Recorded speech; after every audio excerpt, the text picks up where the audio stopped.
कैसा है बच्चा पार्टी? इस टॉपिक पे ऑलरेडी वीडियो आपने देख ली होगी, लेकिन मैं थोड़ा वेट कर रहा था कुछ नई जानकारी आ जाए तो शायद आपको अपडेट दूँ, ठीक है?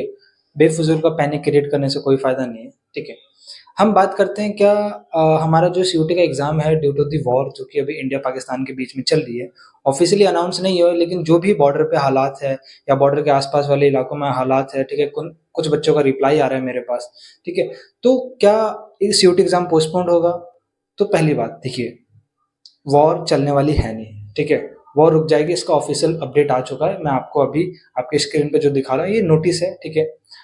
दोनों दोनों जो कंट्रीज़ हैं, ठीक है? दोनों बात करने के लिए तैयार हो गए हैं और बातचीत का जो भी सॉल्यूशन होगा वो पॉज़िटिव ही निकलने वाला है क्योंकि बिकॉज़ पाकिस्तान अभी इतना कैपेबल नहीं है क्योंकि लड़ाई कर सके, ठीक है? इसके पीछे बहुत सारी रीज़न है, चाहे पाकिस्तान की आर्थिक स्थिति बहुत ख़राब हो, चाहे अभी जो ये पानी का दिक्कत चल रहा है, इंडिया ने पहले पानी रोका एंड देन उसके बाद पानी छोड़ा। तो ये दोनों क्राइटेरिया है, पहले पानी रोका तो उससे जो पानी की दिक्कत किल्लत हुई और फिर पानी छोड़ा तो फसलें ख़राब हो गई क्योंकि बाढ़ जैसे हालात आ गए। तो और अभी पाकिस्तान के पास उतनी कैपेबिलिटी नहीं है या उतना सपोर्ट नहीं आ रहा उनकी गवर्नमेंट के थ्रू मतलब उनके जो पीपल हैं उनके द्वारा कि युद्ध को पूरी तरीके से करा जा सके और इंडिया भी युद्ध चाहता नहीं है। दो कंट्री के बीच में युद्ध जब ही लंबा खिंचता है, ठीक है, जब दोनों कंट्री क्या हो राजी हो युद्ध करने के लिए। जैसे कि रसिया और यूक्रेन में युद्ध हो रहा है जिसमें रसिया तैयार था युद्ध करने के लिए एंड यूक्रेन हार मानने के लिए तैयार नहीं था। उनकी पब्लिक का सपोर्ट है, ठीक है, तो इसलिए उनका युद्ध बहुत लंबा चौड़ा चल रहा है। इसमें रसिया का भी फायदा है, ठीक है, एंड यूक्रेन अपने आप को प्रोटेक्ट करने की कोशिश कर रहा है। इसी तरीके से क्या इंडिया प्रॉपर तरीके से युद्ध करना चाहता है? देखिए ऐसा बिल्कुल भी नहीं है, ठीक है। इंडिया बिल्कुल नहीं चाहता वॉर करना, वो सिर्फ क्या नाम है उन्होंने आतंकवादी हम मतलब अड्डों पे हमला करा था जैसे कि आपको मालूम है, ठीक है। और जस्ट उसके विपरीत क्या कर रहा है पाकिस्तान, जस्ट सीज़ फायर उल्लंघन कर रहा है, इसी वजह से क्या कर रहा है इंडिया को वॉर जैसी स्थिति लानी पड़ रही है, ठीक है। ये ज़्यादा दिन चलने वाला नहीं है, रुक जाएगा, हम उम्मीद यही करके चल सकते हैं। और जो नोटिस आया है कि बातचीत दोनों देश अगर करने के लिए तैयार है तो ऑब्वियसली बात है कि रोकने के लिए ही बातचीत। The Director General of Military Operations of Pakistan called the Director General of Military Operations of India at 15:35 hours earlier this afternoon. It was agreed between them that both sides would stop all firing and military action on land and in the air and sea with effect from 1700 hours Indian Standard Time today. Instructions have been given on both sides to give effect to this understanding. The Directors General of Military Operations will talk again on the 12th of May at 1200 hours. अब बात करते हैं क्या exam बिल्कुल postpone नहीं आएगा। हो सकता है कि 2-4 दिन और डिले हो जाए, लेकिन कोई ऐसी गारंटी नहीं है कि क्योंकि देखिए इनसाइड अभी उतना कोई इफेक्ट पड़ा नहीं है। अगर वॉर चलती भी है तो इनसाइड इफेक्ट पड़ने में कम से कम 20 से 25 दिन का आपको इम्पैक्ट दिखता है।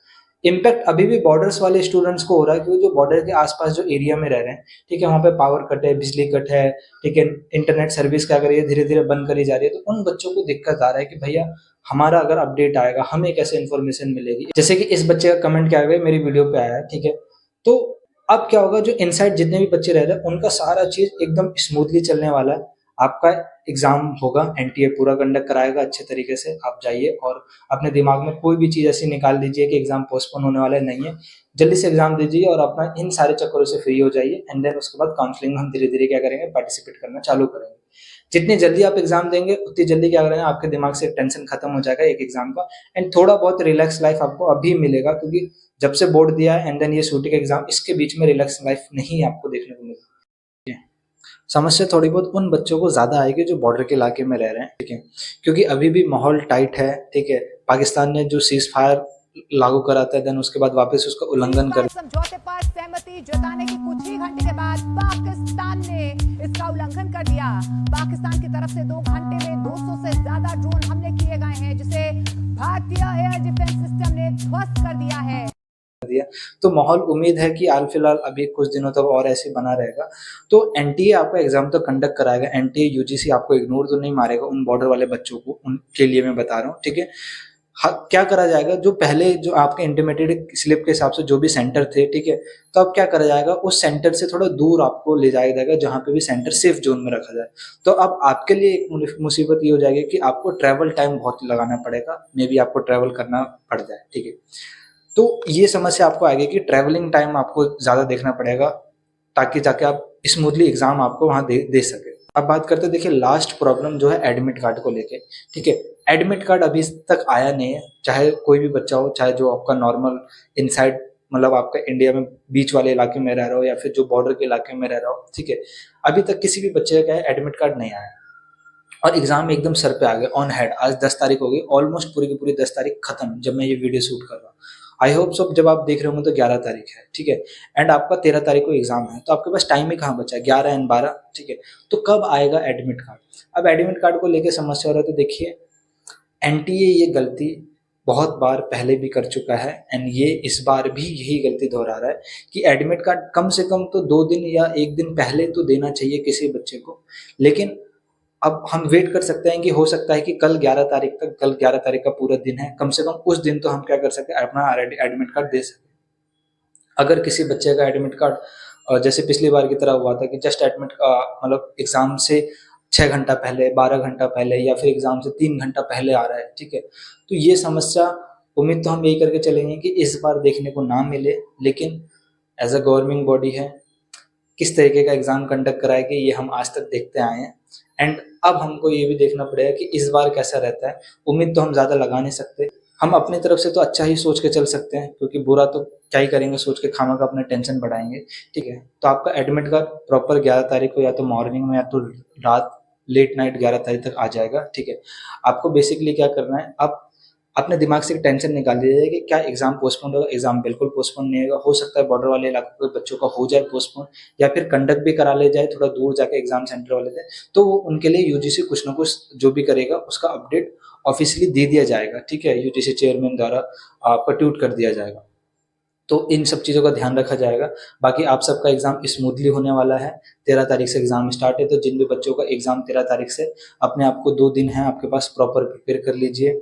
क्या ड्रेस कोड पहन के जाना है, ये सारी चीज़ें, क्या क्या डॉक्यूमेंट लेके जाना है, ये सारी चीज़ें जाके इस चैनल पे वीडियो अवेलेबल है या जहाँ से भी आपने देखी है, ठीक है। इसके बारे में फुल अपडेटेड रहिएगा। एडमिट कार्ड की फोटोकॉपी खूब सारी करवा के जाइएगा, ठीक है, ताकि आपको एग्जाम सेंटर में कोई दिक्कत ना हो। एंड अच्छे से इस 2 दिन को यूटिलाइज करिए, पढ़िए, स्वस्थ रहे, मस्त रहे, बिल्कुल बीमार होने की दिक्कत नहीं है। कोई भी समस्या हो कमेंट बॉक्स से कमेंट कर दीजिएगा। जस्ट आपके एग्जाम के बाद हम काउंसलिंग स्टार्ट करेंगे, तो काउंसलिंग की कोई टेंशन लेने की जरूरत नहीं है, फ्री ऑफ कॉस्ट है, कि कहीं पे 1 रुपया देने की जरूरत नहीं है। पिछले 3 साल से काउंसलिंग करा रहे हैं, पहले अब अभी जो हाल फिलहाल पीजी की काउंसलिंग में बिजी हूँ, पोस्ट ग्रेजुएशन वाले बच्चों की, ठीक है। जैसे पोस्ट ग्रेजुएशन की काउंसलिंग खत्म हो जाएगी, फिर हम यूजी की भी काउंसलिंग स्टार्ट करेंगे, ठीक है। चाहे आप जिस भी यूनिवर्सिटी को टारगेट करो, चाहे आपका ड्यू हो, बीएचयू हो, जेएमआई हो, एएमयू है, ठीक है, सारी यूनिवर्सिटी के लिए हम जितनी भी काउंसलिंग सारी फ्री ऑफ कॉस्ट रखेंगे, ठीक है। एंड आपका आपके मनपसंद कोर्स, कॉलेज, यूनिवर्सिटी में इस बार एडमिशन 100% हो जाएगा। बस अपना एग्जाम में 100% दीजिएगा। कोई भी डाउट आप कमेंट बॉक्स में बता सकते हैं। टेलीग्राम ग्रुप का लिंक डिस्क्रिप्शन में ज्वाइन कर सकते हैं, वहाँ पे भी अपना डाउट बता सकते हैं, ठीक है। तब तक के लिए जय हिंद, वंदे मातरम।